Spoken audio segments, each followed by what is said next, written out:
Guys, welcome back to Active Football TV. We have a whole lot to cover in the transfer window.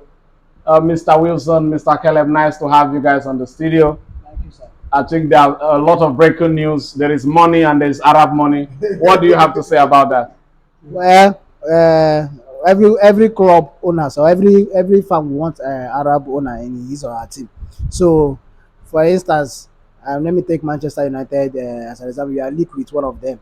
So I wish we can get something like that. It will be very good for us. Do they cause damage to football, or what is your take on I that? think in the nearest future they will cause, but for now, I think it's good because if for you to compete for trophy, you need some owners that is going to really spend money on your club.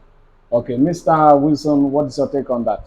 Do they have, or do you see a future being damaged by this Arab money? I don't think so because nowadays football is all about money. If you don't have money, you cannot make it. Just like the likes of Manchester City, the likes of Newcastle. I wish Arab money didn't buy Manchester City today. We will not see Man City winning 5 Premier League in 6 years or competing for Premier League. We know how Man City has been all this while. So until the Arab people came, so I don't see it as a damage. I believe that as long as we are advancing, so many things is really happening in life. Yeah, a quick one to the run in the FA Cup. Manchester United lost the FA Cup final. Unlike them, because Ferguson was present, he has never lost an FA Cup final to Manchester City. Yeah, the truth is that this season, and we have seen how Manchester United and Manchester City has been playing, and this season you can never use Manchester City to compare to Manchester United because I see that Manchester City is more way bigger than Man United currently right now. And that game, I predicted that game to go 2-1, and it went to Your my way prediction. prediction. So So, who do you think was the fault for Manchester United loss? The coach, the stubbornness of the coach, I or will, the goalkeeper? first of all, I will go with David De Gea. David De Gea was not impressive, especially the second goal. Let me say the first goal. He didn't believe that Ikagondogan will shoot the first goal. But what about the second one? He saw that even the goal said it was Ikagondogan. Let me say his left foot with weaker feet. That's what he used in shooting that, and the ball was not with pressure. I was even surprised that De Gea could not save that. And secondly, I will go with Eric Tahan. Eric Tahan made some errors in that, especially on the side of Eriksen. You see that Eriksen is not really strong in this game. This is a game of, you see, it's a physicality of a game. There's no need of starting Eriksen. Why not play Go with McTominay? So I was expecting to use McTominay. At the end of the day, see Eriksen. And after 50 minutes or 60 minutes, he swapped Eriksen and put McTominay. It doesn't make sense. It doesn't make sense. And McTominay almost scored. Yes, and immediately McTominay came into that game. There was a dominance from Manchester He saw United. that game went, and Manchester United almost equalized, but they didn't. Okay, thank you so much on that. Let's give the man, the Manchester United loyal fan. As much as it didn't go your way, what are the positives you picked from that game, and what do you think would be best for Manchester United going into the new season? Well, one of the positive I picked from that game is that Eric Tahan knows what he's doing. You can have seen what he has done this season. I think going into the next season, if he's given the right money to make some signs and signing he wants, I think we are going to do well next season. So that's one of the positive I picked in that game. But um, generally, we really didn't play to our satisfaction. I was expecting us to come out in the game. I know, assuming we pressured Man City. Man City could have really sit back because of the final they have, but it seems like we are not even serious with the cup. And in as much as we already won one cup this season, but I was expecting more pressure from Manchester United because if we should have pressured them, we could have sit back because of the final. And we all know that they need that Champions League even more than this FA Cup. So I was expecting more. Inter Milan will be watching. Do you think Inter Milan pick some positive? Yes, they should from pick positive because what Man City is afraid of, they don't like that hard marking. So yes, and most of the players they are not really strong physically strong. So I think it would be a very tough call for them against this thing. And talking saying what my brother said about the game, I think it's right time Manchester United get a good keeper, not just a backup keeper. We need a keeper that will compete. All like as Chelsea is, they have Kepa and this and Mendy. So we need a keeper that will compete with David Gea. We need so that when he's on the post, he will be very serious because if you are only the one playing week in week out, even when he got injury, that he was faking injury in that game, there was nobody who Butland is not as good as him. So we need someone that is as good as him to be competing with him in that distance. So that is going to help us coming off to the Yeah. next A quick season. one to Mr. Wilson. It's official. Karim Benzema ended his 14 years in Real Madrid and actually living on a high because he scored a farewell penalty. What is your take going with? Is it the Arabs' money playing a big role, or he felt his time has come to an end in Real Madrid? I will go with what you just said. I will believe that it's a really a 14 years career and a very wonderful 14 years career for Karim Benzema. I believe, and he knows that it's time for him to move elsewhere. And as it stands, I believe that Perez have already told him already that it's time for you to leave. I'm not giving you another contract. And it's really, really nice for Karim Benzema to decide now. In football, that's one thing about football. If the right call come for you, if you didn't go, that means your time is over. I like how Karim Benzema did after 14 years of playing for Real Madrid, and a very good, not just 14 years, a very good 14 Yeah, years he career. left as a legend. Yes, yes. Ballon d'Or winner. After Cristiano Ronaldo has scored 400 and something goals for Real Madrid, Benzema is the second person about 346 goals. So it's a very good career for him. I'm really happy for him, and I'm really happy for him as he scored a farewell penalty for Real Madrid, and for him to go to Arab, I don't see it as a mistake. It's a very good thing for him. Okay, your former player Eden Hazard. His contract was ripped up, and there are speculations that he might end his football career because he is right now thinking either to end his football career or take another challenge. What is your take heading into the fact that him leaving Chelsea, was it a bad move? Was that a bad decision?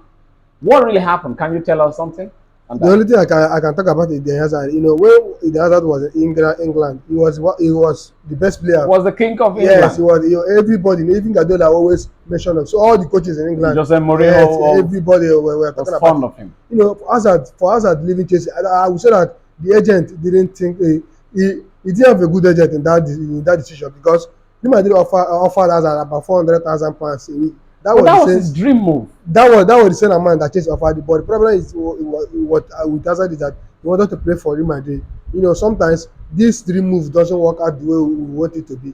Sometimes just be where you are and become the king. That was his comfort zone. He felt he could take another challenge. But Chelsea gave him everything. They gave him love, gave him everything. All player in this life will want to have in life. For him to just leave Chelsea and go to Real Madrid at the end of the day, all what he wanted to play in Real Madrid, it doesn't work out that way. So I'm really sad that the Hazard and the Hazard I love didn't achieve his dream at Real Madrid, and he's very, very heartbroken. Yeah, sorry to cut you short. Mourinho predicted his injuries, and also we had Obi Mikel, our Nigerian legend, also saying that Hazard is a lazy player. Don't you think maybe him not training well in Madrid, like training, because maybe if someone call you a lazy player, it means you do not train well. Don't you think those came into factor in his Madrid career? What I noticed in Madrid and England training is two different things. EPL can train like 4 or 5 times a week. Then La Liga will train like 2 times a week. When Cristiano Ronaldo was in Man U and he was at Real Madrid, he gives himself extra training. And Hazard know that he has, let me say, he has fat. And if I can remember vividly, he came over weight. Yes, that's what I'm just telling you now, that that he has fat in his body. As a player like Hazard, when you notice this kind of thing, I was expecting to give you more effort for you. Give yourself extra training and make sure that that going to Real Madrid is a high perspective and high expectations from the fans, from the club, from you and from the fans. I don't know if the club of player like Eden Hazard going to Real Madrid, he didn't perform the way people wanted it to be, and everybody was tipping to win the Ballon d'Or. At the end of the day, he didn't get it, and now for 4 years at Real Madrid without even scoring 20 La Liga goal or 15 La Liga goal for 4 seasons, it's very, very bad. It's very, very bad. Also, another player left Madrid, Asensio, one of the brightest talent we saw from outside the 18 yard. What is your take on him leaving Madrid?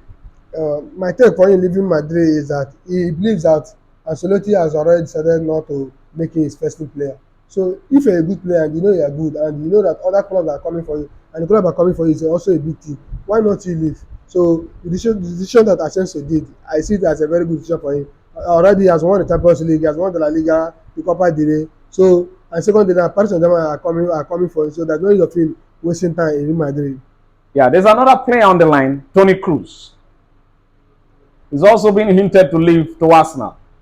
I know that Toni Kroos have already decided that this might be the last season for him for Real Madrid. But him moving to Arsenal, I don't expect Arsenal to go for Toni Kroos because Arsenal have a good midfielder. They have Odegaard, Jorginho, Thomas Partey. Even if Arsenal want to sign a midfielder, it's not Toni Kroos. Toni Kroos is already at his status. So for Arsenal to go for Toni Kroos is not a wise decision. Arteta. Okay, quick one to Mr. Caleb.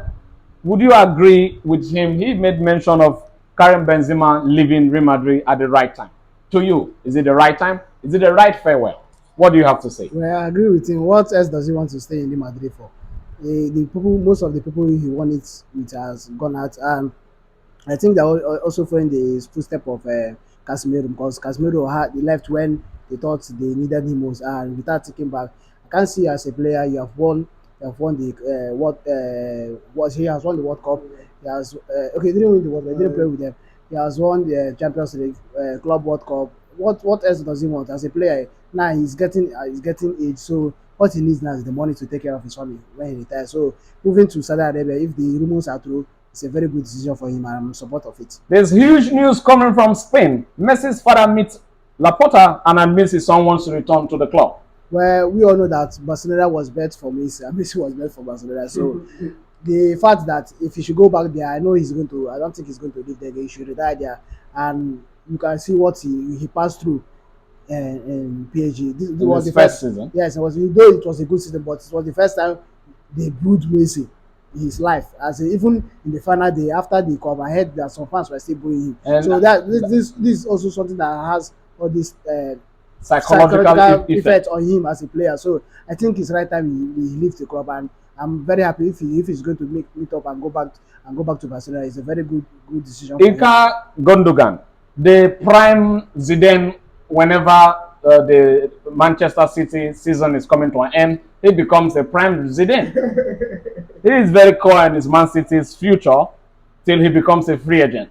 To you, would you feel he should continue? Why I think he's delaying it is because he normally doesn't feature early off in the season. It's only close to when the season ends and he comes and gives us Where a magical move. What do where, you think? where I think he should stay, and I think Man City is going to offer him a new contract.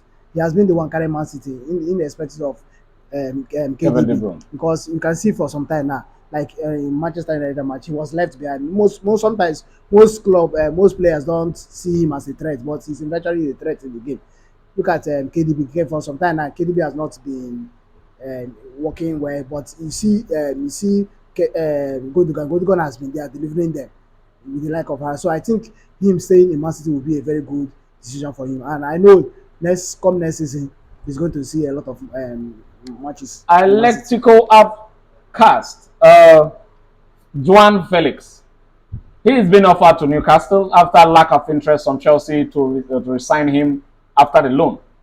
Do you think he will be quite favorable in the Newcastle shirt? Or what do you think is his career problem lingering with this young magician who has a bright future? Well, I think he has really fallen out with Diego Simon. So now, even if you can see that the main reason he left was because of the lack of attacking football. But now you can see that Diego Simon has really upgraded his game and is attacking. You can see them scoring the likes of 4 to 5 goals. So moving over to a more attacking team than Chelsea, which is Newcastle. If the rumors are true, I feel like, and I think it's a very good decision for him, and he's going to succeed in that game very, very, very comfortably. So I think it's a very good decision for him if he should eventually go to Newcastle. There are speculations that Kane only wants Manchester United move, but he is prepared to see his Tottenham contract. Do you think the English players are always afraid of traveling abroad to play football? Well, I agree with you. You can see the likes of Abraham, and since he left the English league, I don't think he have ever gotten a England. Okay, he has gotten one, and he started from the bench ahead of Ken. So most English players feel like they get more chance and be more favored if they are in the English league. So I think him not leaving the English league will also be on his career, because I know he wants to break more records in the English league. So I think his decision of him staying back in the English league, maybe decided to go to any team, even if it's Manchester United, it's a very good decision from him. Kevin Havertz being linked to Real Madrid. What is your take on that? Well, I think Havertz needs to go. Now they have Nkuku. Havertz has not really been impressive in front of goal since he was handed he's now playing the more of number 9 in chase. He has not really been that impressive in goal. So him going to Real Madrid, it will be a good decision from him. Sorry to cut you short. It's official. McAllister to Liverpool. Well, very good thing for Liverpool. I think Klopp has an insight of for the next 5 years. Yes. Getting he's very young. He has that strength. You can see the likes of we all have watched McAllister board this game, and we can see that he's a very versatile midfielder from boss to boss. And there was rumors that your team was interested.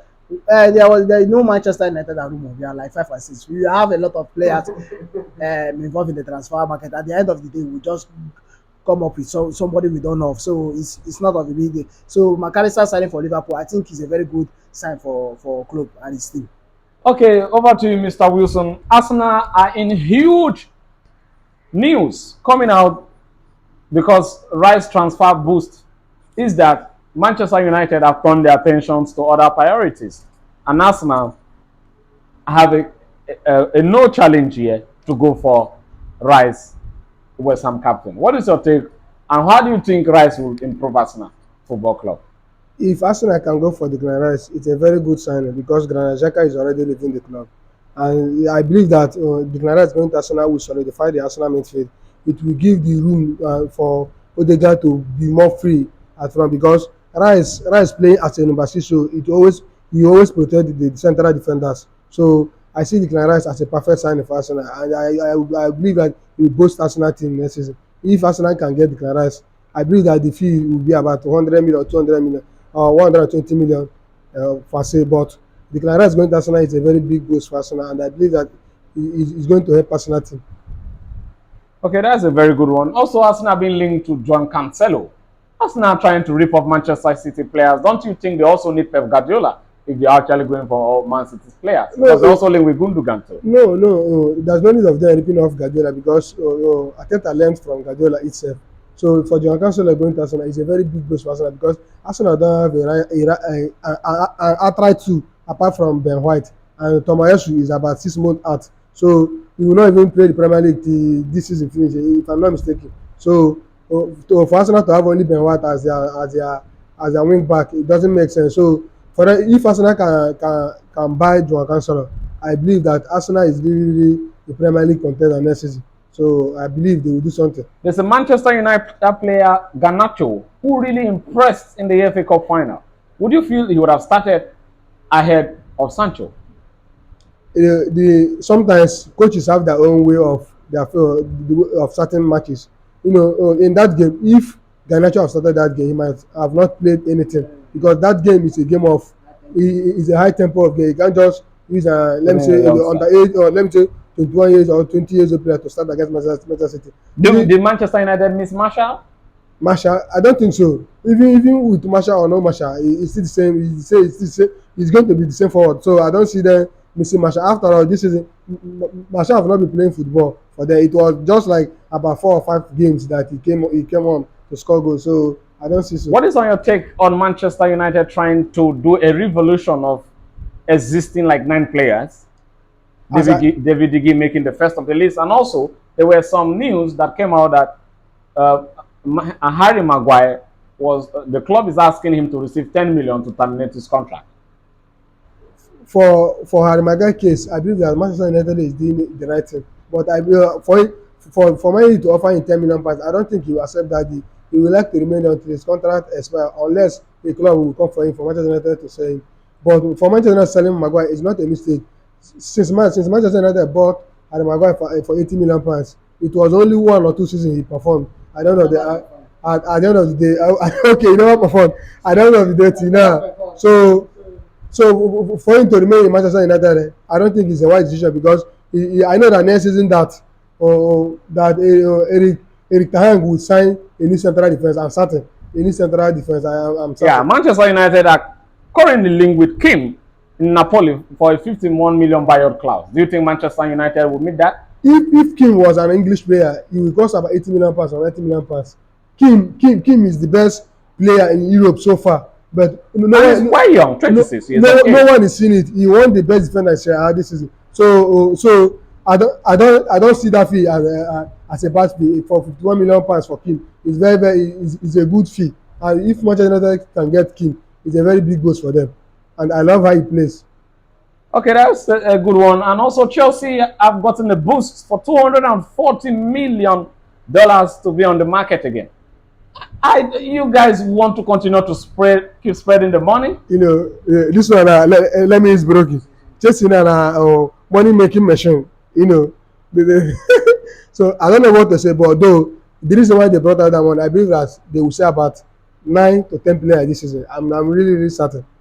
Yeah, I believe that they will say 9 to 10 players. They've already making contacts in selling of their players. The lack of Robin Loftus-Cheek, Chaloba, the likes of Hakimi Ziyech, so Cesar Spilicueta, all those players that are leaving Chelsea, Coquerella, all those players that are leaving Chelsea. So for them to give them that amount of money, I don't really know. I don't really know the reason why they did it, but as long as we have Pochettino as our coach, he knows the right players to sign and the players he will let to go out from the club. So that is it.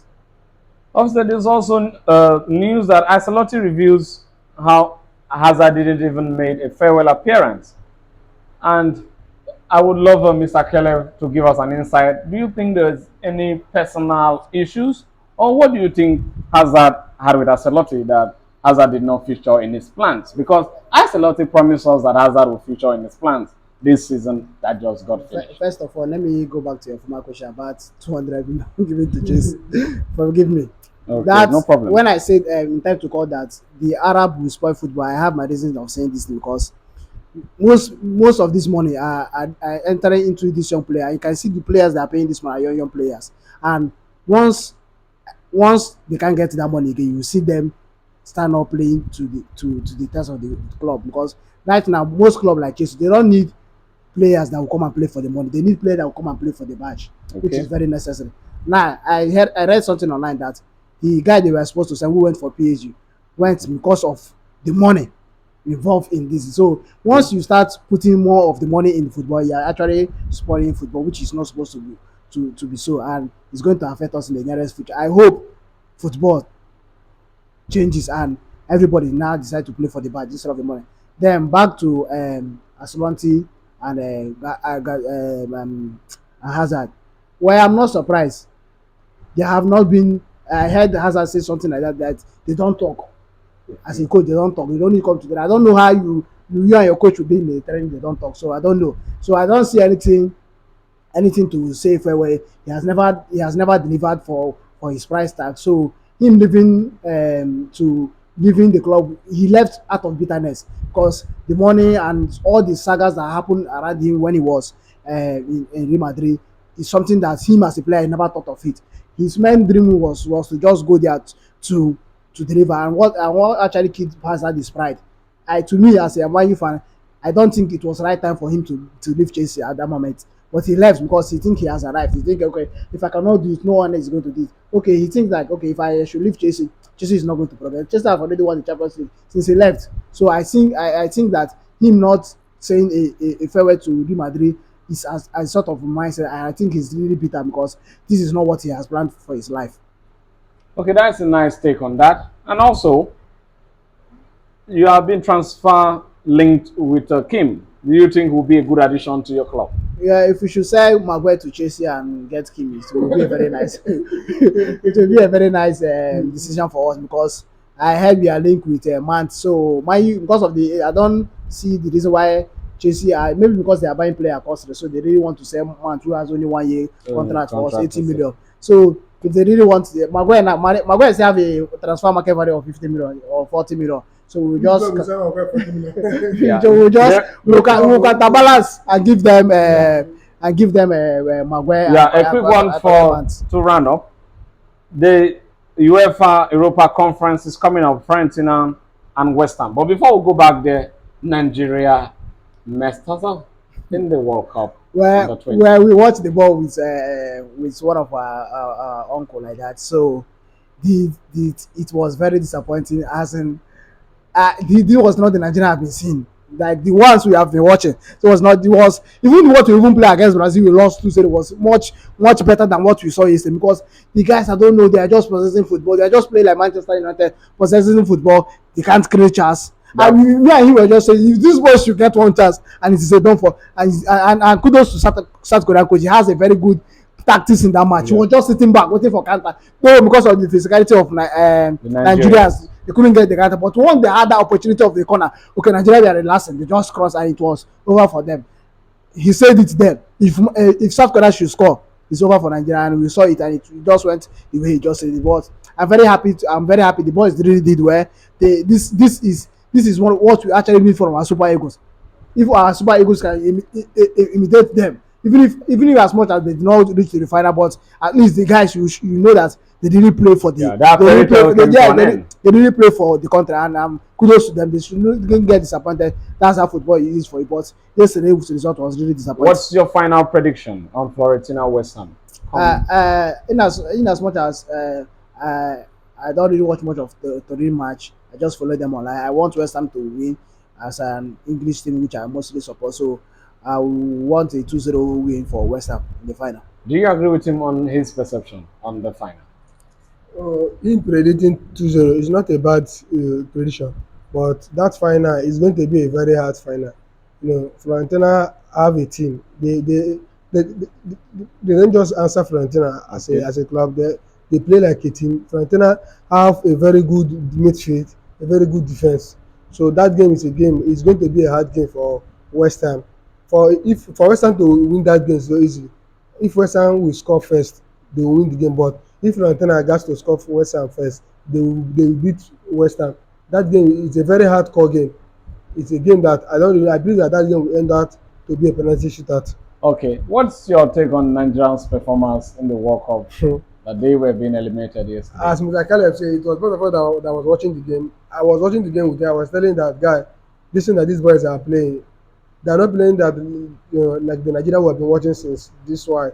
Because the match yesterday, I was very, very disappointed. No creativity. They are just playing the ball around. No, nothing. No creativity. I was shouting. I was complaining to him that, but if these people, if South Korea first score, we no go fit equalize. That was what I was telling him. And immediately I said, it's not if it was the first extra time that Korea have their second corner of that on the game. Immediately they crossed the ball and they scored. The game ended like that. So the game. I was not disappointed though. Those Nigerian boys, they tried. They lived up to expectations. They tried. I didn't expect them for them to remove the hosting country, for them to reach quarterfinal. They tried. So I really appreciate that. Thank you guys so much. I really like you for being in the show today. You have been quite enlightened in most of your observations about football and the transfer window. Kudos to you guys. I would love to have you guys on Friday for us to talk more and dissect on more transfers and the Champions League final coming up. Guys, subscribe, share, engage with us in the comment section. Bye.